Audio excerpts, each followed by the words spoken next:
Bonjour à vous mes très chers amis, je suis ravi de vous retrouver sur la chaîne Fatmir Football, la chaîne du foot féminin. Alors si vous suivez de près ou de loin l'actualité du foot féminin, venez sur la chaîne, si vous passez par là en plus c'est très bien, venez sur la chaîne, venez vous abonner, venez gonfler un petit peu cette chaîne où on mélange savamment donc les informations et les opinions. Je ne suis pas journaliste, donc je donnerai à chaque fois qu'il sera nécessaire donc mon point de vue, mon opinion par rapport à un fait marquant de l'actualité du foot féminin. On va parler dans cette vidéo donc du derby francilien, du derby parisien entre le PSG et le PFC. Le PFC qui recevait donc au stade Charletti le PSG, une affiche prometteuse sur le papier. Effectivement, on a quand même le troisième, le PFC, qui reçoit donc à la maison le deuxième du classement de notre cher Arkema Première League, donc le PSG. Donc voilà, une affiche qui se situe sur les hauteurs du classement et qui est encore une fois plutôt alléchante. Donc dans cette vidéo, vous le savez, on passe d'abord par les schémas tactiques, ensuite on dessine un petit peu les enjeux du match, on fait aussi, enfin on raconte un petit peu le déroulé du match et enfin on attribue les notes aux joueuses les plus marquantes de la rencontre. A tout de suite!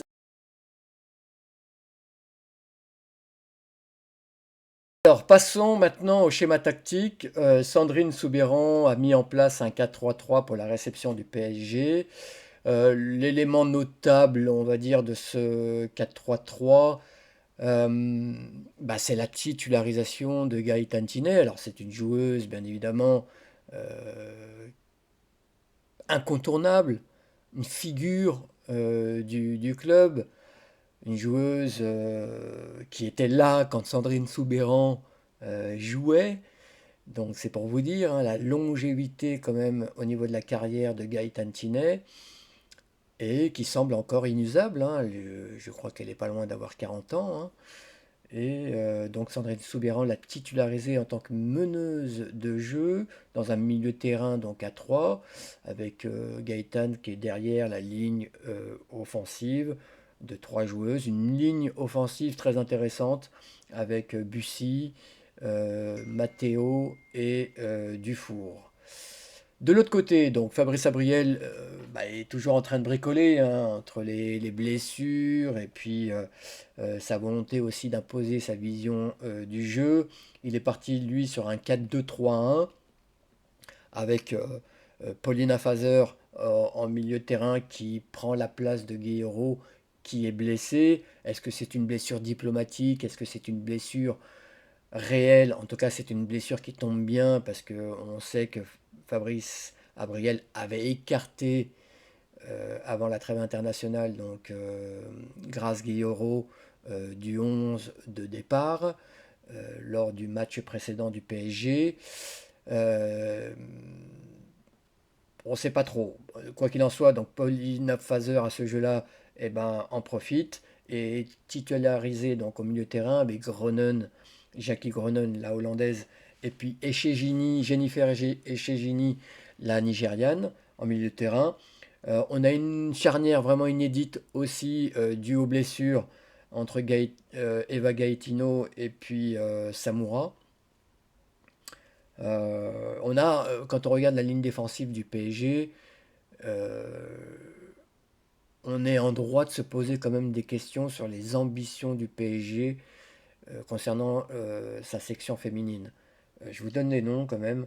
Elimi Gilbert, Gaetino, Samoura et Le Guy. Alors, ce sont des joueuses qui sont bonnes, hein. Samoura, c'est une joueuse qui sort du centre de formation qui a du talent. Mais ce sont encore une fois des joueuses un peu vertes pour le haut niveau. Après, il y a quand même énormément de blessures, je l'ai dit, au sein du PSG, notamment Mbok et puis Dudek, qui sont normalement les titulaires du poste.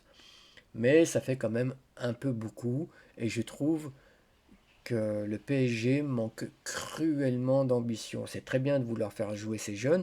Le PSG a un centre de formation performant chez les filles, notamment.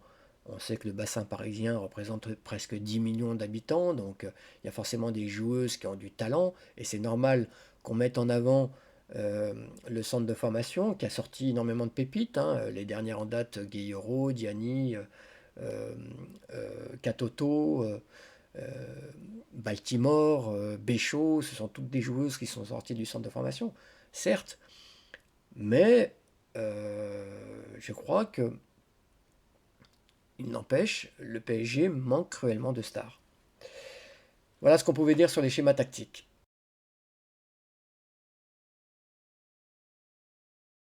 Venons-en maintenant aux enjeux de ce match.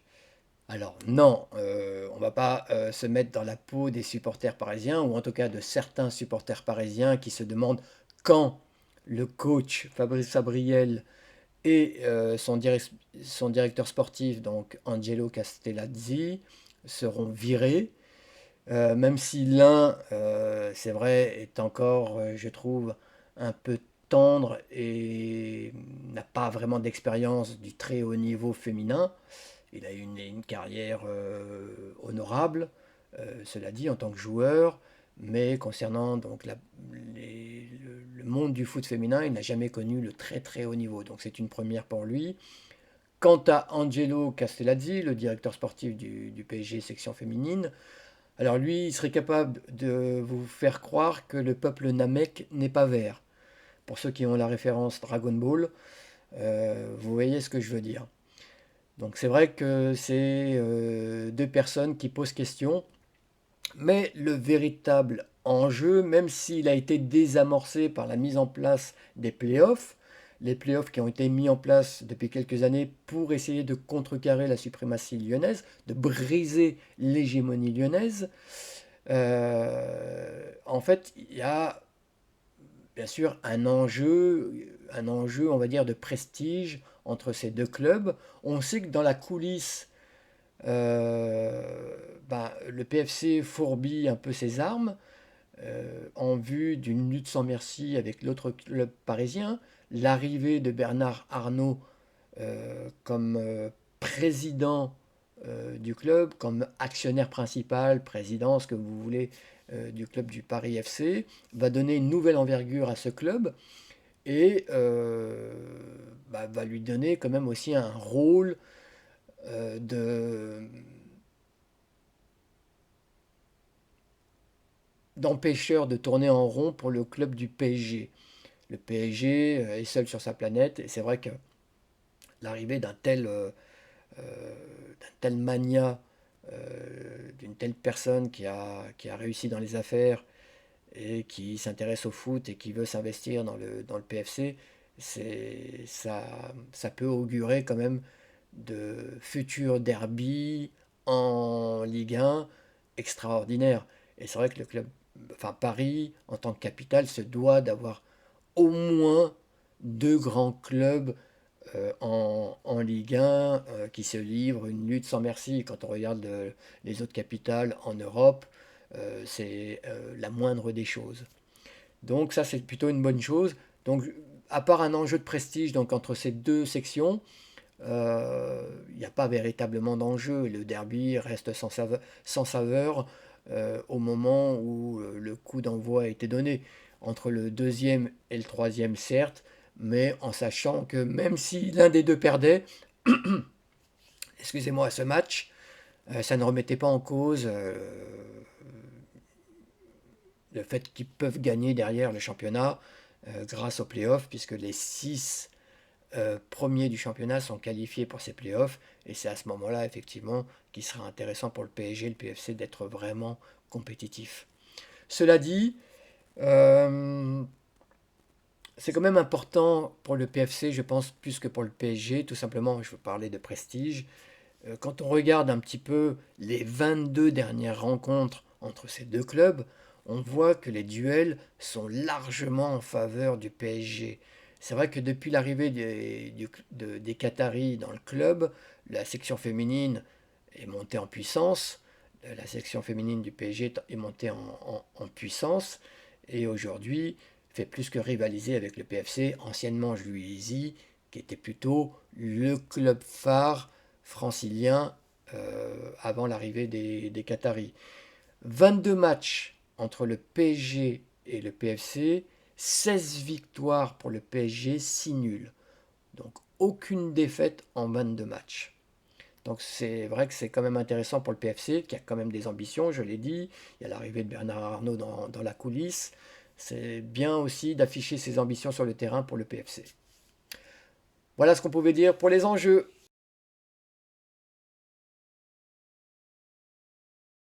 Voilà, donc comme le score, le résultat l'indique, les deux clubs se retrouvent dos à dos et partagent les points lors d'un derby qui était quand même serré, euh, plutôt fermé, tactique, on va dire, avec quelques à-coups, quelques occasions, mais partagées entre les deux clubs. Donc c'est un nul tout à fait logique entre le PFC et le PSG.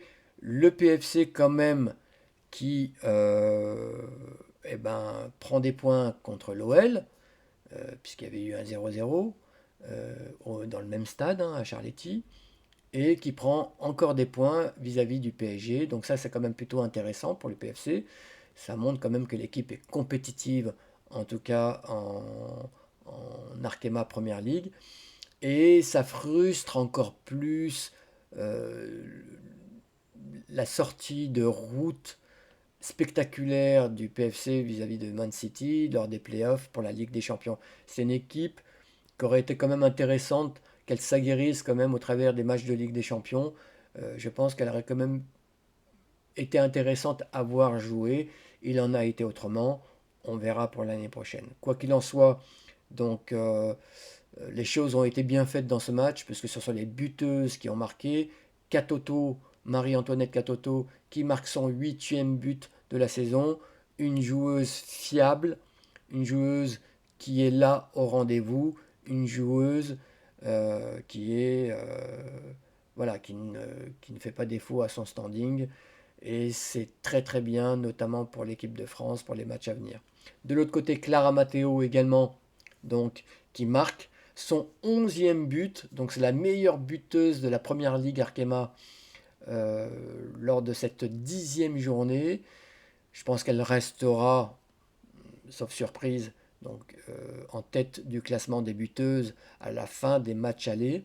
Donc ça c'est quand même plutôt bien. Ça montre que Clara Matteo a fait vraiment de très gros progrès devant. On a toujours souligné le fait qu'elle était très inefficace, elle a toujours été intéressante, très technique, même si elle a plutôt joué un peu plus reculé en milieu de terrain. Là, voilà, en tant qu'attaquante, elle, euh, elle montre qu'elle est devenue une joueuse efficace, froide devant le but, et ça c'est très très bien aussi pour l'équipe de France. Qu'est-ce qu'on peut dire d'autre? Oui, je l'ai dit, ça a été un match serré, plutôt logique. Voilà, un derby qui accouche d'un match nul. Tout est dit, hein. Voilà pour le déroulé du match.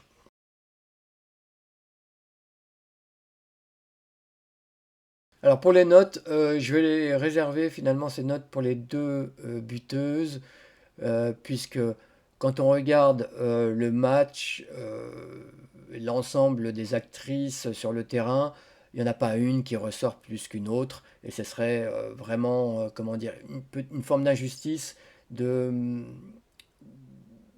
de sortir comme ça des joueuses euh, où la performance a été égale, l'expression collective a vraiment été, euh, je veux dire, homogène des deux côtés. Donc c'est vraiment, encore une fois, le mieux que je puisse faire, c'est de mettre en lumière les buteuses, les deux buteuses, Katoto et Matteo, donc Marie-Antoinette Katoto côté parisien, côté PSG, et Clara Matteo, donc côté PFC.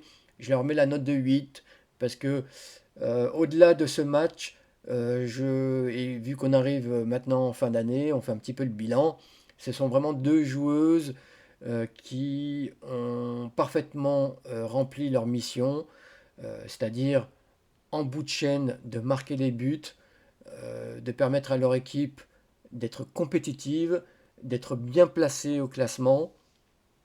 Pour le classement personnel, encore une fois, vous avez donc Lara Matteo première de classement des buteuses et Marie-Antoinette Katoto troisième de ce classement. Voilà, donc elles sont très bien placées, elles vont se livrer une lutte jusqu'à la fin. Voilà, donc je ne sais pas si Clara Matteo sera toujours première à la fin des matchs retour, on verra ça, mais en tout cas, elle a fait vraiment un bond spectaculaire, on va dire, et, et est devenue vraiment une attaquante euh, de sang-froid qui marque énormément. Voilà ce qu'on pouvait dire. Alors, je leur mets la note de 8, hein, je ne sais pas si je l'ai dit, donc je leur mets quand même la note de 8 sur 10 à ces deux joueuses.